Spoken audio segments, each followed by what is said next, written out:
കഴിഞ്ഞു പോയൊരു ISL സീസണിൽ കേരള ബ്ലാസ്റ്റേഴ്സിന് വേണ്ടി 13 ഗോൾ കോൺട്രിബ്യൂഷൻ നേടിത്തന്ന ഫോറിൻ താരം അഥവാ സ്പാനിഷ് സ്ട്രൈക്കറാണ് ജീസസ് ജിമിനസ്. കേരള ബ്ലാസ്റ്റേഴ്സിന് വേണ്ടി ISL 11 ഗോളും സൂപ്പർ കപ്പിൽ ഒരു പെനാൾട്ടി ഗോളും ഉൾപ്പെടെ 12 ഗോളും 2 അസിസ്റ്റും നേടിക്കൊണ്ട് മൊത്തത്തിൽ കേരള ബ്ലാസ്റ്റേഴ്സിന് വേണ്ടി കഴിഞ്ഞു പോയ ഒരു കംപ്ലീറ്റ് സീസണിൽ 14 ഗോൾ കോൺട്രിബ്യൂഷനാണ് നേടിത്തന്നത്. അതുപോലെ തന്നെ 13 ഗോൾ കോൺട്രിബ്യൂഷൻ നൽകിയത് ISLലായിരുന്നു. അതും 17 മത്സരങ്ങളിൽ നിന്ന് മാത്രമാണ് അദ്ദേഹം ഈ ഒരു നേട്ടവും കൈവരിച്ചിട്ടുള്ളത്.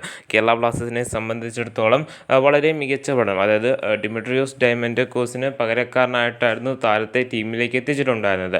അദ്ദേഹത്തിൻ്റെ അതേ ഒരു ലെവലിലുള്ള പ്രകടനം തന്നെ ജീസസ് ജിമിനസിന് കേരള ബ്ലാസ്റ്റേഴ്സിന് വേണ്ടി ISLൽ വളരെ കുറവ് മത്സരങ്ങളിൽ നിന്ന് കാഴ്ചവെക്കുവാനായിട്ട് സാധിച്ചിട്ടുണ്ട് എന്നെടുത്ത് പറയേണ്ടതാണ്.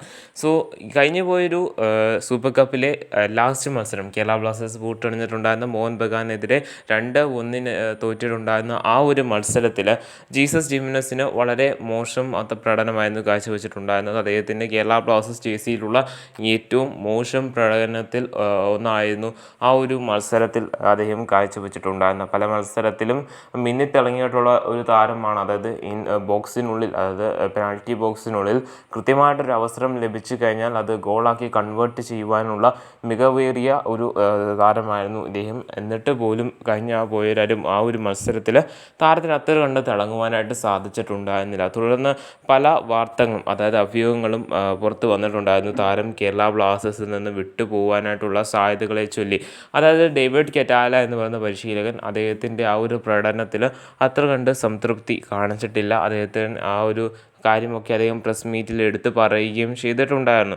സോ ഇങ്ങനെ ഇരിക്കുന്ന ഈ ഒരു സാഹചര്യത്തിൽ താരം കേരള ബ്ലാസ്റ്റേഴ്സിൽ തുടരുമോ എന്നാണ് ആരാധകർക്ക് അറിയുവാനായിട്ട് താല്പര്യമുള്ളത്. നമുക്കറിയാവുന്നവർക്കും അറിയാവുന്നൊരു കാര്യമാണ്, കഴിഞ്ഞ ഒരു സീസണിൽ ബ്ലാസ്റ്റേഴ്സിൻ്റെ ഏറ്റവും കൂടുതൽ ഗോൾ നേടിയ ടോപ്പ് സ്കോററാണ്. അത് മാത്രമല്ല കേരള ബ്ലാസ്റ്റേഴ്സിന് വേണ്ടി അദ്ദേഹത്തിനെ കൊണ്ട് പറ്റുന്ന രീതിയിൽ അദ്ദേഹം പ്രകടനം കാഴ്ചവെച്ചിട്ടുമുണ്ട്. ഇങ്ങനെയൊക്കെ ആണെങ്കിൽ പോലും അദ്ദേഹത്തിന് ആ ഒരു മത്സരത്തിൽ മിന്നിത്തിളങ്ങാനായിട്ട് സാധിച്ചിട്ടില്ല എന്ന് പറഞ്ഞുകൊണ്ട് വരാൻ പോകുന്ന മത്സരത്തിൽ അദ്ദേഹത്തിന് മികവ് കാണിക്കത്തില്ല എന്നല്ല.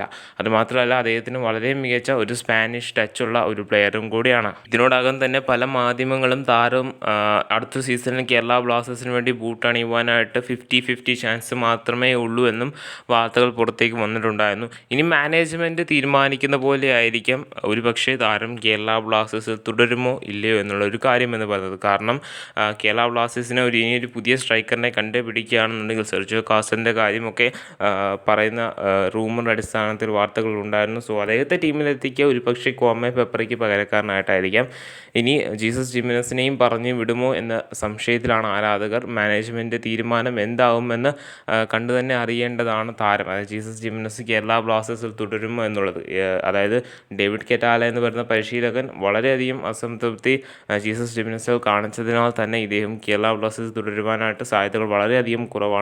പല മാധ്യമങ്ങളും ഈ ഒരു കാര്യം റിപ്പോർട്ടും ചെയ്തിട്ടുണ്ട്. സോ നമുക്ക് കണ്ടു തന്നെ അറിയാം താരം കേരള ബ്ലാസ്റ്റേഴ്സ് തുടരുമോ എന്നുള്ളത്. അതുമാത്രമല്ല പല വിദേശ താരങ്ങളുടെയും കാര്യത്തിൽ ഏകദേശം അതായത് കടുത്ത തീരുമാനങ്ങൾ കേരള ബ്ലാസ്റ്റേഴ്സ് മാനേജ്മെൻറ്റ് എടുക്കുമെന്ന് മാർക്കസ് മിഗലാവ് റിപ്പോർട്ട് ചെയ്തിട്ടുണ്ടായിരുന്നു. സോ എന്തൊക്കെ വന്നാലും കണ്ടു തന്നെ അറിയാം താരം കേരള ബ്ലാസ്റ്റേഴ്സിൽ തുടരുമോ എന്നുള്ളതൊക്കെ തന്നെ.